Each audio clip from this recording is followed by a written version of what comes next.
Olá, meu nome é Renato e eu irei apresentar o projeto integrador 4 do curso de Engenharia da Computação da Univesp, do Polo Mauá. Os integrantes desse grupo são Dayana, Renato, Suzana, Vanessa e Wagner.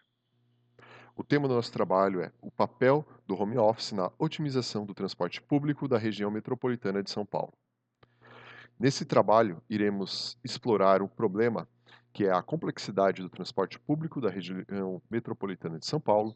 Iremos estudar a oportunidade dada através da ampliação do home office, as perspectivas de expansão das empresas, a avaliação dos trabalhadores, efetuaremos uma análise do impacto no transporte público e apresentaremos nossas conclusões.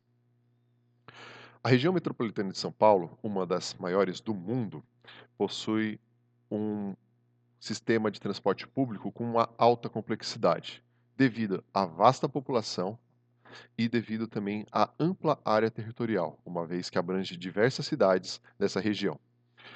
Além disso, temos 3 das 10 linhas mais movimentadas do mundo.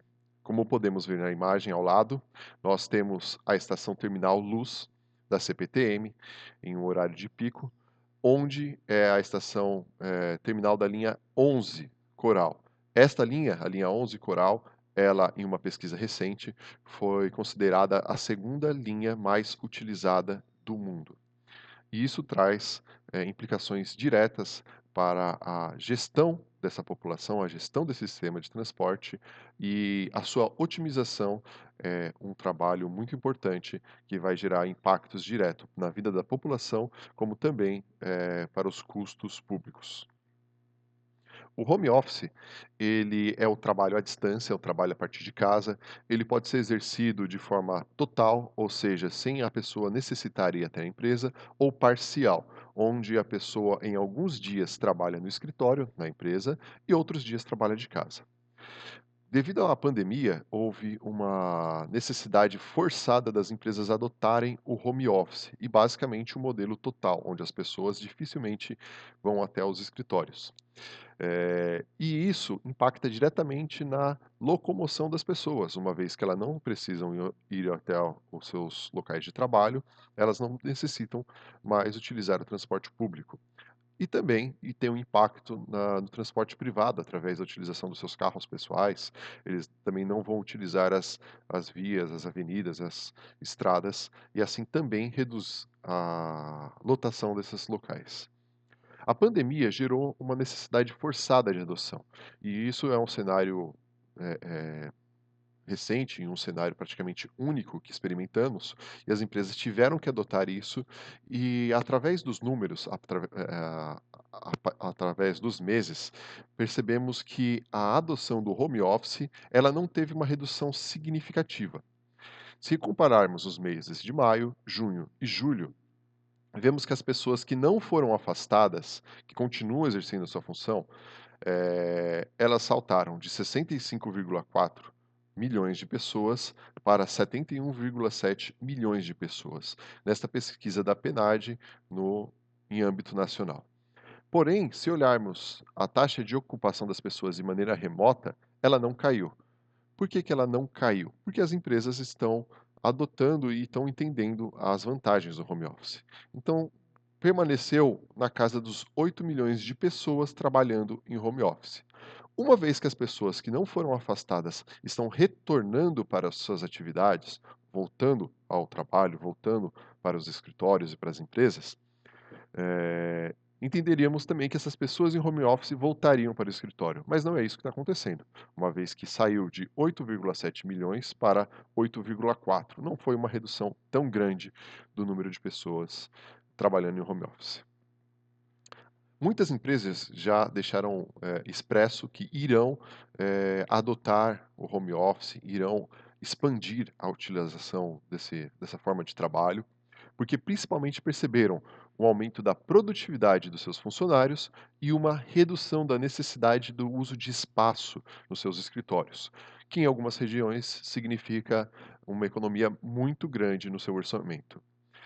Empresas como a LaForge Hosting, Twitter, XP Investimentos e Petrobras já falaram que irão adotar medidas permanentes de home office. Não vai ficar apenas temporário durante a pandemia, mas irão adotar, mesmo que parcialmente, em regime parcial, o home office, onde as pessoas vão alguns dias para a empresa, outros dias ficarão em casa. Então, já será uma realidade aí no futuro próximo. Os trabalhadores, por outro lado, de acordo com uma pesquisa que nós realizamos, eles veem uma vantagem muito grande em trabalhar de casa, principalmente pelo aumento da qualidade de vida e redução dos seus custos pessoais, custos com o transporte e custo com a alimentação, principalmente. Mas percebemos que não é aplicável para todos os setores. Vemos aqui algumas pessoas, 6%, avaliou negativamente. Essas pessoas são principalmente as pessoas que fazem parte do grupo que somente trabalharam em home office durante a pandemia. As pessoas que já trabalharam em home office antes da pandemia, nenhuma delas avaliou de forma negativa o trabalho à distância.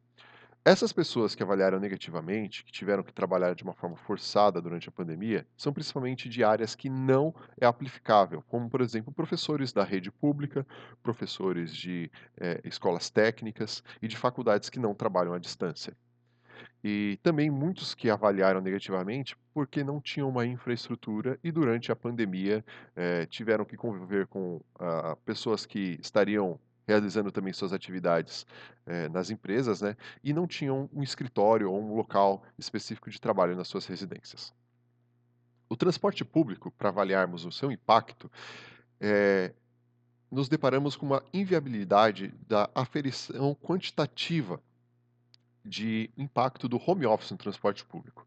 Isso porque os dados oficiais apresentados pelas prefeituras e o governo, eles não distinguem qual que é o trabalho e o destino dessas pessoas, né? Se elas vão para a escola, se elas vão para o trabalho, se elas vão a lazer, se elas estão indo fazer um atendimento médico.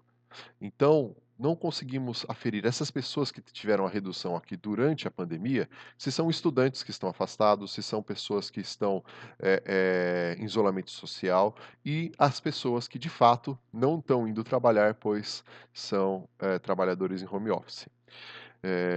Mas percebemos que existe uma regionalização deste impacto, uma vez que o home office é principalmente aplicável no setor comercial, nos escritórios e não no setor industrial, ele, ele vai estar sendo focado em regiões como, por exemplo, a Berrini, a Faria Lima, a Paulista, que existe uma concentração muito grande de empresas e escritórios e baixa de indústrias. Isso daqui nos mostrou uma necessidade de uma reavaliação da utilização do transporte público após a pandemia e também uma possível readequação do sistema, uma vez que muitas pessoas vão começar a trabalhar de casa. As pessoas que, por sua vez, perceberam que também existe um impacto significativo no transporte público, cerca de um terço das pessoas falaram que vai ter um impacto na região, mas não é uma informação muito confiável, uma vez que é algo empírico dessas pessoas, né? São pessoas que convivem com outras, mas não têm fontes como a prefeitura e o governo de dados oficiais para falar o impacto quantitativo real. Dessa forma, nós podemos concluir que é inviável neste momento aferir em números qual vai ser o impacto do home office, mas conseguimos entender que haverá uma redução significativa em algumas regiões. E isso pode levar à necessidade de readequação, né, e facilitar também o investimento do governo no transporte público em algumas regiões. E é importante também a facilitação e o incentivo da ampliação do home office, porque isso vai reduzir os custos públicos com transporte, vai melhorar a qualidade de vida dos funcionários que trabalham dessas condições, e isso vai ter um ganho geral para todas as pessoas, para as empresas, para os funcionários e para o governo. Porém, existe uma necessidade constante de reavaliação dessa taxa de utilização, uma vez que as empresas estão cada vez mais adotando o home office. Esse foi o nosso trabalho. Gostaríamos de agradecer a todos que participaram e estamos aqui disponíveis para tirar qualquer dúvida.